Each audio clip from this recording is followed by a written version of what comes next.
Hello guys, welcome to Stretty News TV and our special derby day. No, we're not getting nervous. We're going to beat them, aren't we? So welcome to our preview. Today I'm joined by 4 other guests, so we've decided to make it manage to start with 5 of us on. I'm joined today by Pasha. How are we doing, Pash? Very well, mate. Thank you for inviting me on Stretty News TV. It's a pleasure to talk to you guys about the derby. I thought that you would have enjoyed coming back on Stretty News now that I've got back charge of the channel. We took it off Dale. Jonathan's run off to do some joking. And Serge is travelling the Middle East in this month of Manchester warm weather. As it flowers. It's Titans. And I think the second debut this week, Joey. Hi Joey, how are we doing, pal? I'm good. I've always been a big fan of this, so it's a pleasure to finally get on. No, you should have asked Pasha for an invite a bit earlier, pal. Last week's partner in crime, Joe, has joined me. Evening, Ian. I do good stuff, and another newbie, a new good friend of mine, Daz has joined us. I kind of nearly hey, you're right. I don't know why. Now I've realised what I've got your name. It's coming up as Charlotte. That's why. I'm sure the missus doesn't mind. That's my alter ego. All right. Believe it as that then. Yeah. If you want to wear his dress and whatever, it's the sort of good year to do it. So we'll crack on then. Literally was another great game to watch. Or was it? It was a bit stalemate, wasn't it? But yeah, we got the 3 points. We're doing what we wanted to do from the start. Just build up 3 points, 3 points, 3 points, and we're going to keep this run going. I hope. And this is my prediction that we should start this. Get 3 points out of City, and I think we'll be unbeaten for the rest of the season. That's what I'm right out there now. So, any thoughts, like major general thoughts going into the derby, guys? I don't know to start with. Sure, we'll start if we'll go back in reverse order. Is that me first then? Yeah, I mean, guys. I think we're going into the game pretty confident, to be fair. I mean, the last couple of derbies, we've always been a bit like, oh, they can do us. But I think with the way they've been playing and the way we've turned it around in the last couple of games, I think we can definitely do something in this derby this coming weekend. It all depends on how the lineup comes up, I suppose. Yeah, I think we're going to get onto that in a bit. I hope that everybody's decided to shout out a starting 11. So, more confidence from last week. Pardon, sorry? No, I was just talking to Joe, but I was thinking I should start calling him Joe or Joseph because we've got Joey on the show, and there's 2 of them. Go to. I'll shout Mr. Yorkshire man next time. So, when looking back at last week, what we said on the show, I think we were a bit over-ambitious with a 4-0 win, but... you even shouted at me to shout 5, so yeah, it was a bit over-ambitious. But the confidence over the past few weeks, like, I was reading United We Stand, on the front, it was the Road Ahead edition, I'm not sure which issue it was, and the amount of quite not pessimistic, but the nerves in that could be seen in that issue coming up to the games against City and Liverpool and Spurs. But how we've come through the first 2 and then last week again, I think, like you said, if we win in the derby on Sunday, I can't see any reason why we could go unbeaten, even though we've got Chelsea away to come.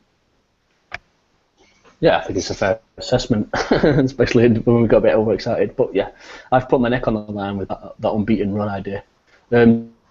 Joey, any thoughts going into this game? Well, I mean, I think it's strange that the confidence, because like you said, last year it wasn't even close. It was 4-1 at their place, and we were 1-0 down at home within the first minute to a Dzeko goal. So it's strange being so confident. But they have some good players still. You can't forget that. Even though they're not in the best form, they'll come into this game knowing that they've owned us the last few years. So you can't really take away from that. I've always known that it was going to click under Van Gaal. I didn't know when. I've been confident all season, and because I know we have good players. We did our summer window last year was excellent. So I've always thought that it was going to click. It just took too long, I think, or we could maybe be pushing for the title. But I agree. If we get a win this weekend, unbeaten for the rest of the season isn't as crazy as one would think. Yeah, I think that Tottenham match seems to be the turning point of the season, and we seem to since then to sort of brighter and better things. But yeah, I think this he was just mentioning there, Joey, about this whole lack of recent form against them. When people form goes out the window on a day, when you beat home and away like we did last season by them, and quite convincingly, and we had that 6-1 a couple of seasons ago, they've actually won like the past 10 out of 13 derbies in the recent years against us. So that's only going back in the last 5-6 years. So that's a hell of a lot of blooming derbies to be losing. I think it was the average was like 10 to. So I think we are due on. We're confident. Palace did us a favour the other night, which absolutely this is the whole thing I like to City this season, and I don't think it's something that's become from Pellegrini or from Machini, is that if you get a 2-goal lead against them away from home, and you can actually hold on to that and beat them, and they looked vulnerable defensively. So I think we've got to really go for it against them. I'd like to see some really good play we did against Tottenham in that first half. Pasha, any general thoughts on, or you want to add to that?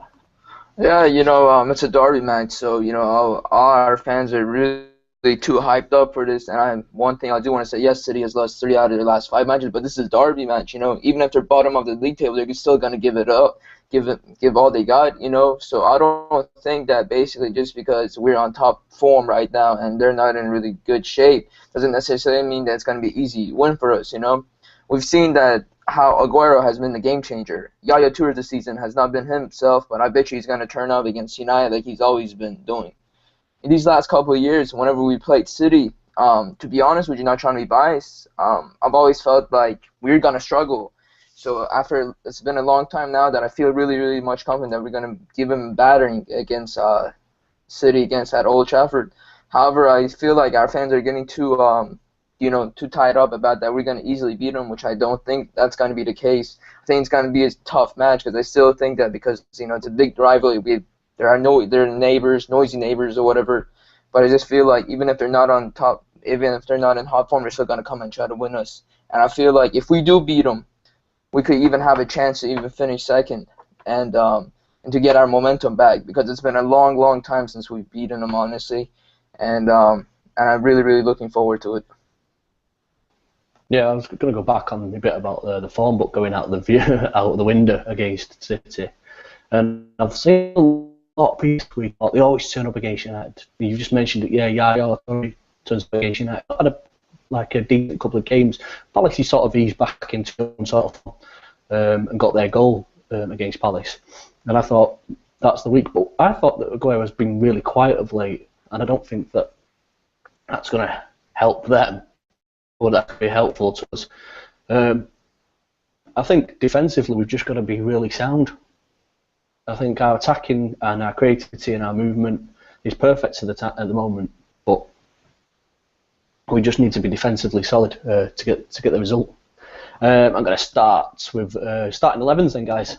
Who looks more up for it? Pasha looks more up for it. Go to you, Pash. Let's have a 11. Yeah, to be honest, obviously I got to go with Valencia at right back because there's no point to bring in Rafa at this form when LVG doesn't fancy him.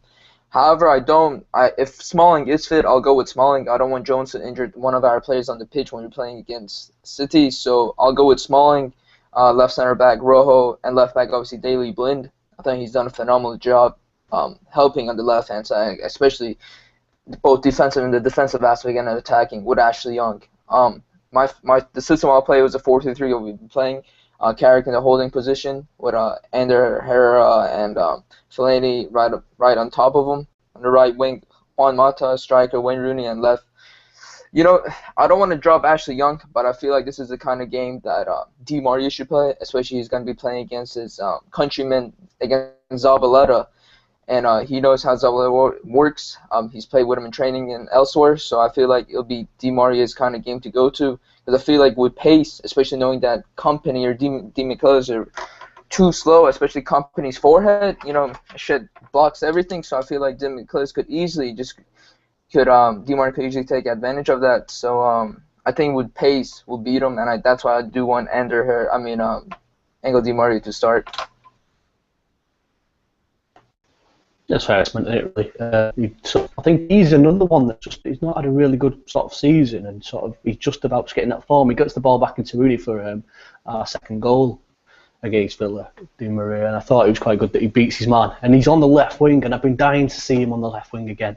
So yeah, I think that's quite a good assessment. Although I think Young, sort of on his run of game, on his form for this season, sort of maybe pip him. You know, it's going to be quite interesting to see what Van Gaal changes about this. You know, he's pretty much stuck with the same squad. You know, also, I do want to say the only reason that sort of I don't want Angel Di Maria I do want him to start at the same time I don't, is because of tracking back. Because, you know, he's not really kind of a winger that tracks back, and we've seen that a lot about Ashley Young. You know, he tracks back and he helps the fluidity with Daley Blind. However, the thing we just want to start off the bat and try to attack him as much as we can, play that dominant position, try to pull back City as much as we can. The recent years when we started playing with him, we've always seen him coming straight at us, and I hope that's not going to be the case against this Sunday against them, because we got to right off the bat try to play him and knock him out of the park. Yeah. It's a fair assessment. Joey, your team, pal?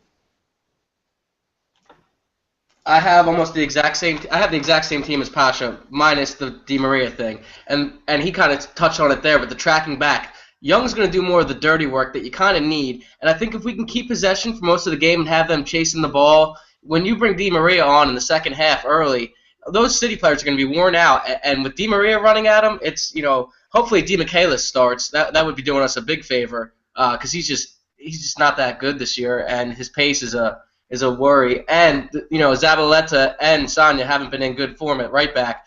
So I would let Ashley Young start, do a lot of the dirty work, you know, try and break him down, and then bring Di Maria off the bench because, you know, other than maybe Januzaj or somebody else coming off the bench, we don't have too much, you know, game-changing. You know, Falcao hasn't really done it this year. I heard Van Persie will be on the bench, but you never know how that's going to turn out. So, yeah, I mean, I have the same exact team. I think Phil Jones is a flight risk. You know, he's just a walking red card. He just does stupid challenges, and he always worries me. Agree with the point. Marlon was the one that got we've got the red card in the reverse. I know. But I feel like since that red card with Chris Smalling, I feel that he's really matured, and he's really come into, you know, what we've had expected, what Fergie saw when he bought him. You know, he's been really good on the ball, and I remember him not being such a good player to bring the ball out the back, but, you know, he's been spraying balls on the wings, and he looks real calm and composed on the ball. And I think he's a better partner for Rojo. And the same thing with Valencia. You know, he's not been, you know, he's had a few mistakes, and he's probably not crossed the ball as well as he should have or beat his man, but he's been all right. You know, he hasn't, you know, been, other than the Arsenal game, too terrible. Is he the long-term solution? Absolutely not. But, yeah, I wouldn't change much. I would just keep what's going on, keep the same formation, you know, keep the same tactics, you know, possession football, keep the ball moving, lots of movement, and Mata and Herrera and Carrick, they just link up so well. Even Daley Blind, I would like to see the stats for touches at left back, because he gets on the ball so much, even at left back, and it's just, Daley Blind's been fantastic. I was going to say, I think his form actually slightly dipped. The last couple of games he played in defensive midfield, and we brought Carrick back, and then he went to left back, and I was like, oh, is this going to pan out? And he just went bang. You know, he left Emre Can on his arse at Anfield. I think he's still there, but you know, it was Joey is laughing his head off. But yeah, it looked like a basketball play in America because he just broke Can's ankles. He was slipping on the court, as it would say. But yeah, I think that's it's sort of a thingy. I think I'm going to have to go back onto mine in a bit, and I'll discuss mine. But Joe, Mr. Yorkshireman, go on then. Give us some sort of inspiration. My Nothing really, just the same two teams that we've just had before. I wouldn't change anything. I wouldn't have Di Maria into the team. What, 20 chances against 11? Yeah? Oh, no, you can't do that, sorry. I wouldn't have Di Maria. So you're favouring Di Maria? No, I wouldn't have Di Maria in the team. Oh. I'd stick with Young. So- The only other thing I'd contemplate changing would be to maybe take Fellaini out, because when we were at the game last week, he seemed to struggle a bit. He didn't have that physicality about him. But when you think about the Derby game, like Joey said before about the dirty work that's going to have to be done in the first half, where it will be physical with Kompany. That's the type of player you want. I wouldn't want Mata playing in behind Rooney against Kompany. I just don't think it'd work. And then in the second half, if we are going to play a bit defensive at the start, because City tend to come out of the blocks flying in derbies, if we're going to have to play defensively at the start and then go for it in the second half, that's the time I'd take Fellaini off and bring somewhere, if it were to be Falcao, even though he's not had a great season, or by the looks of it, Van Persie, and make the change then. Same goes for Smalling. Like, if he's fit enough, keep him in the team. And like has been said, Phil Jones is just a walking red card, much the same as Raphael's been in big games. So I think the need to keep them two away from this match is massive, really. Well, that's 2 for Di Maria to Pasha's 1. You're going to balance the books and give me the old Simon Cowell routine, Daz. Give us your starting 11, pal. Right, I'm pretty much the same. I mean, you need to put Rojo in. Rojo and Smalling have been, I think, the best partnership in defence for United this season. You're playing Rojo at left wing? No, central defence with Smalling.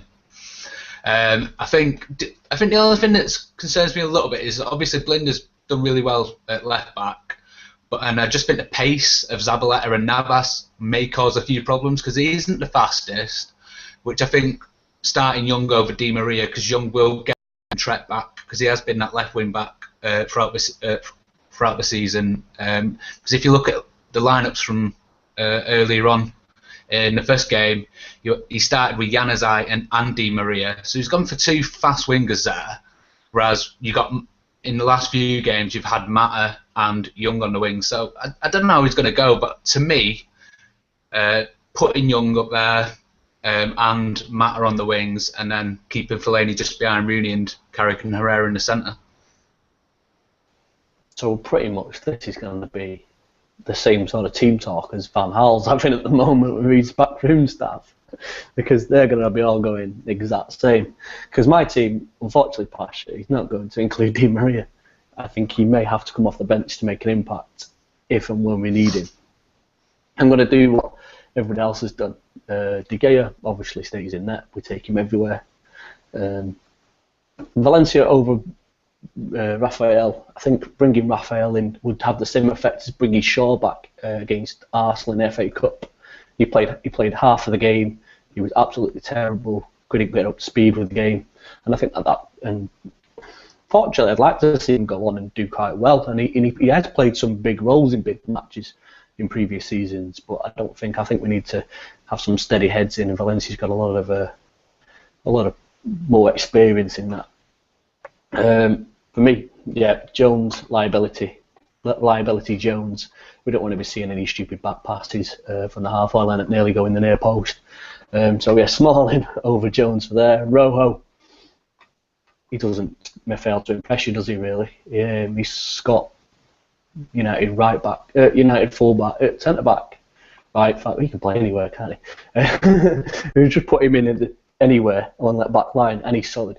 So I think he's future United number 1 centre back alongside someone else. But we won't go into transfer news here because we'll be on like the rest of the tabloids for the next 6 hours. So we're around to Blind. Blind, left back. I sort of wondered the Navas situation about him getting past. And I thought that Navas was quite well marked against Palace.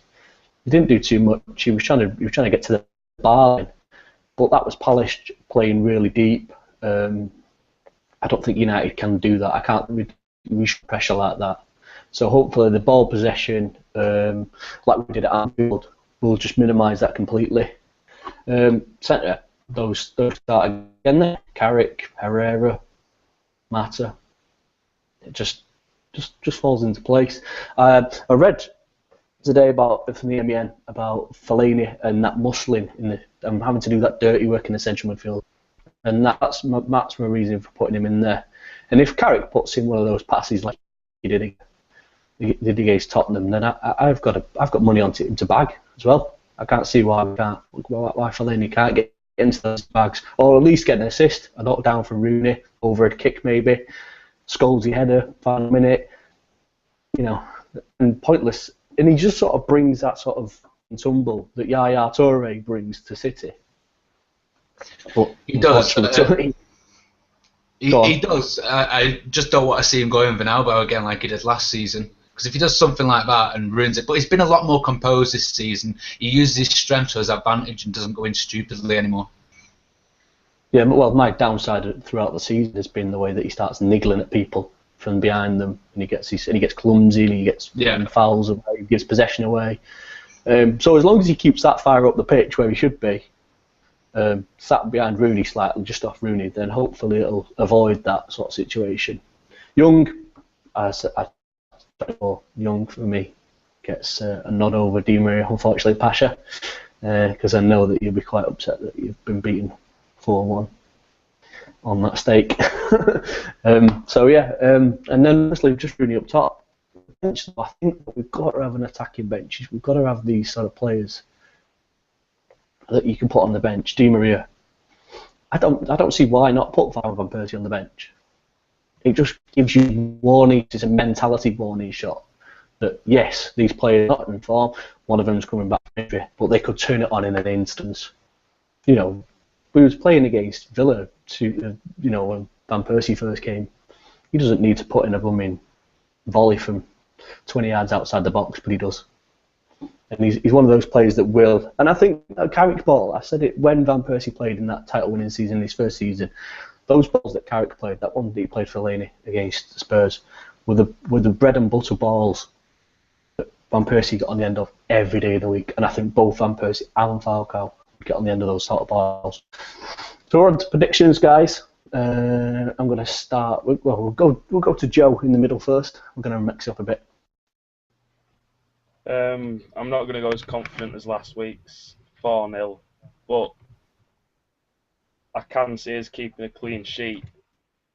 I'll probably say 2-0 maybe, but I can see it being a draw at half time, and then I think, as we've all said, really push on in the second half then and make use of that ball retention that we saw at Anfield, which there it only lasted for the first half, but if we can keep that going in the second half, as fit a team as City are, there's only so much they can chase the game, and then really push on then in the second half. A couple of late goals will do quite nicely. 2-0 United. Nice. I like that sort of thinking. Late goals. Skull. Sorry, I like that. I love that Scholesy goal. Oh, Scholesy pops up. Van Persie, free kick. It's got to be iconic with all that blue mist in the background. And that was just the City fans leaving. Go on then, Pash. Give us a prediction. I think it'll be 2-1. I just can't see we're gonna get a clean sheet. I just feel like Aguero is always gonna score against us, and I think that it's gonna be 2-1. And I'm pretty sure we're gonna win this game, but it's gonna be tight. So as Joe said, it's gonna end up 2-1. It's gonna score 2 goals in the dying minutes. So. Yeah, I think I've sort of gone with what Joe was thinking. The idea of calming down these fun predictions. Although saying that, I did got one right. Another 10. Joey, let's have yours. I think it's going to be 2-1. They need to win it more than we do. I mean, they're coming in. This will be, if they lose on Sunday, it'll be 5 losses away from home in a row. So I think they need it more than we do. 2-1. I think like Pasha said, Aguero always seems to score. But if it was to be a draw, it wouldn't be the worst result for us. It would be worse for them. Yeah. I think you were saying just before we came on air, weren't you, Joey, about this could be the end of Pellegrini. I heard some rumblings this afternoon that Pellegrini could have been sacked before blooming we've even kicked off on Sunday, and I was like and City have started this whole debate about sacking managers. Mancini has won them 2 trophies and then gets sacked, and I was like, yeah, this is going to be City all over. But I don't really. Yeah, I think they need to get Mark Goldbridge though. It's fantastic. Him and his Twitter teams. In actual fact, he did quite well on his FIFA ones. For the 2 games that are on his FIFA, he did quite well. Although he was playing the Moy style football. Who knows? I've just thought that this day last season, and Joe put it on a Facebook post before, that we was in the Allianz Arena last season. This entire day. Played by, and that was the pinnacle of Moyes' career at United. Oh, if only like we'd have got him, they'd have not scored like after every goal. Yeah, that's his biggest boner he got all season of that last year. We won't go into his boner. Right, Daz, give us a score prediction, Paul. Okay, I'm going to go 2-1. The other guys have said it. It's going to be hard to keep Aguero at bay. Aguero and Torre always seem to have like a stormer against us for some reason, no matter how bad they're playing all season. Again, Aguero's been pretty quiet, but I think he'll come up with 1. And I also think Herrera and Rooney are going to score for us. Herrera, I can just see him coming up with a goal. He's been awesome for us this season, and Rooney loves a goal against City. Overhead kick, of course. Yeah, we don't have to highlight them to us. We all know these things. Yeah, my prediction is going to be 3-1. It's not going to be comfortable by any means of the imagination. It's going to be anywhere near comfortable. But I think that's the whole agenda of having. We've mentioned Aguero. I don't actually fancy him to score. I think he might have part in it, but I don't think he might score. Dark office, maybe Silva might score. Navas, I said that he had a quiet game against Palace. Maybe, possibly him. Nasri might come off the bench. You know, I'm pretty much might be naming Arsenal players. We put a fear into Aguero at that Puma advert, Ian. He saw us and he's scared to come to Old Trafford now. Puma are scared of putting me in that advert because I'm not seeing a single picture of me in it yet. I'm sure there's some sort of off-cut version of me in the background. Although you were licking a camera at one point, I think. And I don't think it was us. I think it was what's her face probably put because she was loving Falcao. Imagine Falcao coming on and scoring. Jesus Christ! I know, yeah. Bouncing, absolutely bouncing. Pasha's nodding with explicits. All this whole we don't want him for next season back. I've got this confusion. He'll be basically like Michael Owen. He'll be just like Michael Owen. That's what we remember of Michael Owen's career at United was just that late winner, the one we beat City 4-3, and that might be the same thing for Falcao. You know, who knows? It's just that one brilliant moment, and it'll be even better to see him scoring the late winner coming off the bench and scoring that header, whatever he's gonna do, that tap in, and it'll be fantastic. But once again, I mean, our things don't really. Whatever Mark Goldbridge says is key. You know, whatever we say is not going to be right. So.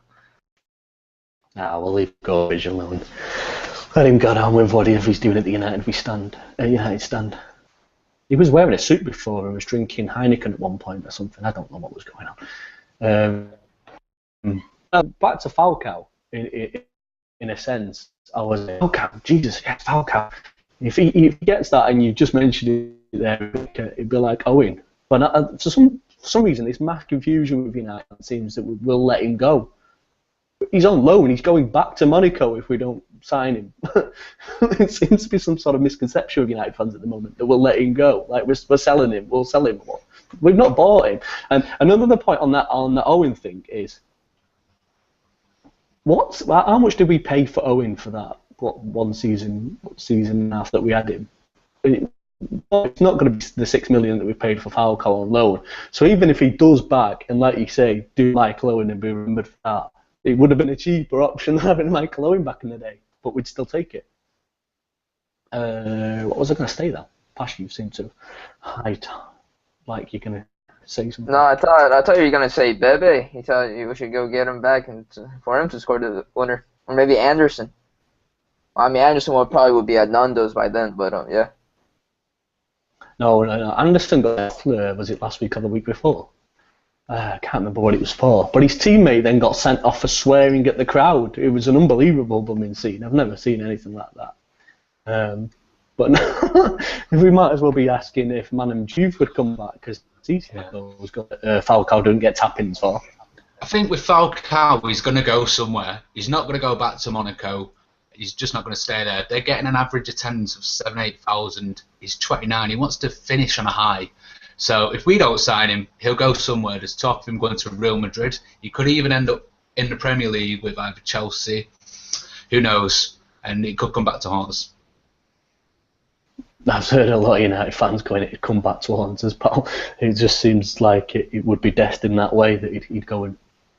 I mean, it's a bit strange for Mike. I think maybe PSG would go for him if we could. There's a lot of talk of Cavani. It's one of them. I mean, but now we're getting dragged. If they're asking 45 million for him, I'd say no. 45 million for a 29-year-old player is a lot of. Is he 29? I think he's 29. It's a lot of money. Yeah, we're talking about Falcao. Yeah. Or Cavani. Falcao. No, they're 29 and Cavani's 28. Yeah. So you sort of limber up the two. But that's what I mean. They're saying Cavani 30 million. If we can get Falcao for 30 million or something like that, and they're willing to pay it, it's not my money. So, I mean, go for it. But it's one of them. I mean, he's 29. Would you not rather spend the money on going in for someone like Harry Kane, or just someone younger who's going to give a lot more? Like we paid 30 million for Luke Shaw at the start of the season. Happy days. 30 million's a lot of money, but we've got him for the rest of his career. We need someone like that, not someone who's going to be just around for a couple of years and spending 45 million on him. Yeah, I'd have to agree with that. Oh, good, Joe. Go on, Joy. Well, I was going to say on Falcao, I mean, he's not going for 45 or 40, and it's probably going to be more towards 20, 25. And I think if Juventus sell Pogba this summer, I think that he would be a good fit there. But of course he would score goals in Serie A. You know, it's not the hardest thing to do. It's a slower paced league, and it's not, the quality isn't what it has been in the past. So I think it wouldn't, even for 2025. You know, he hasn't just shown enough. You know, that's a $20 to $25 million gamble or pound gamble on a hope and a prayer that he's going to come back to form. You know, knee injuries are serious, real serious, and sometimes they just destroy your career. I mean, the fact is he's 29. You know, maybe the English game just doesn't suit him, but I don't see him going to another. I mean, I wouldn't be surprised if he stayed at Monaco, because I mean, look what they're doing in the Champions League right now, and things like that. But I think we can get someone better. But again, playing the 4-3-3, you know, there's better options at the number 10 for us, and just leave Rooney at the 9. You know, Rooney's scoring goals. He's, you know, amount of chances as Falcao. Falcao just, you know, he couldn't even score against QPR on those 2 tap-ins. His confidence is low. His form is low. And it's just not a guarantee that he'll return. And honestly, I'd rather have somebody younger, like he said. I would rather have, you know, Dybala, Lacazette. Just take a chance on somebody younger, you know, rather than Falcao. You know, I think a lot of people are just in love with the name because we know what he did. I mean, he did some amazing things. His goal-scoring record was amazing. But there's a good chance that it's never going to happen again for him.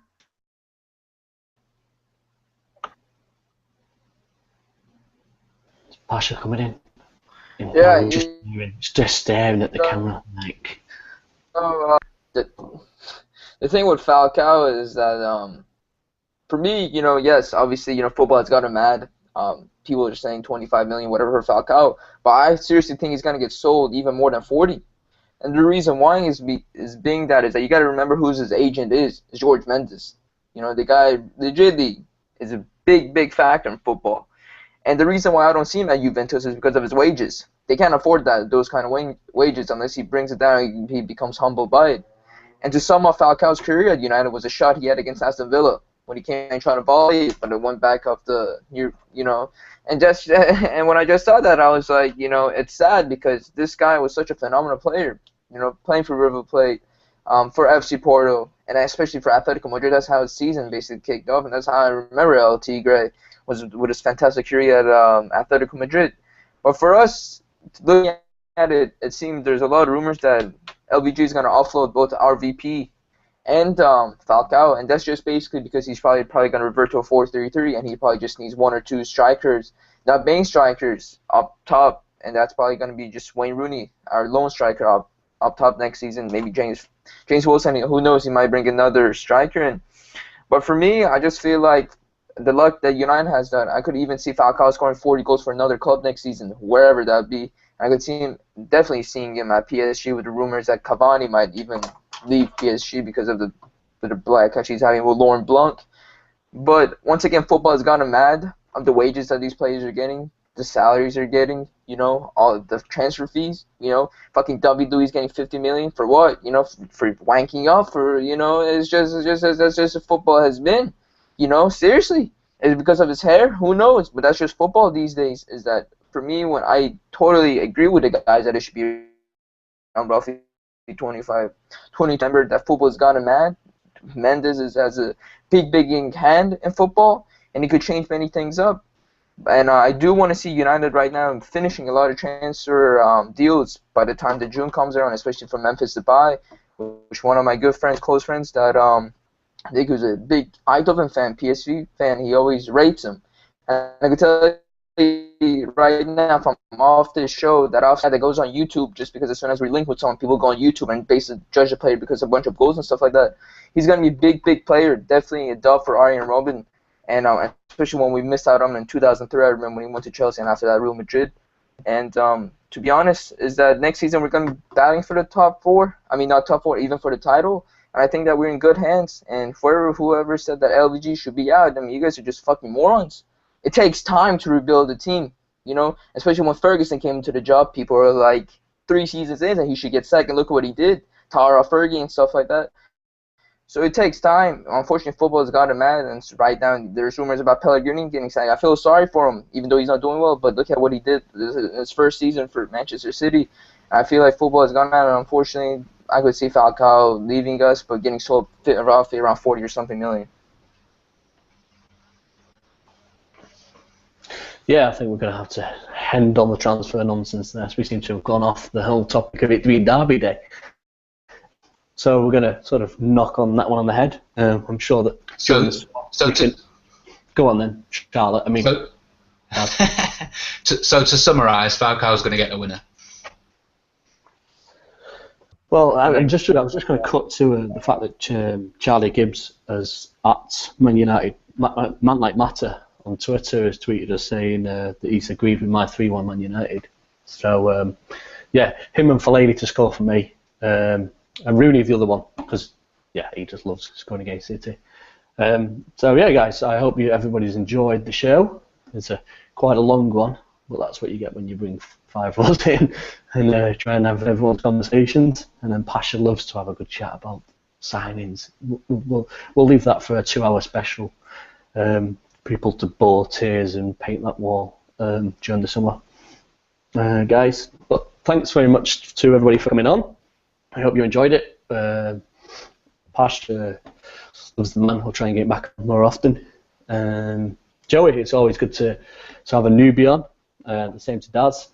And Joe, I think we're going to try and make Joe a regular. Because we end up spending most of the week talking to each other, so we might as well come and get his opinions on here. So yeah, give us a thumbs up if you liked the video. I nearly said the show. Video, show, whatever. Give us a sub, because I want that to be risen. I'm gonna try and take over United View and United Stand, whatever Goldbridge calls it nowadays, wherever we keep rebranding it. So yeah, give us a thumbs up and a like, and we'll be back next Thursday, hopefully bouncing around after another Bertie bashing, as I like to call them. Bertie bashing and scouse busting is my terms for beating City and the ones down the East Lancs Road. So yeah, thanks for that, guys, and we will see you all again next Thursday. Adios. Bye.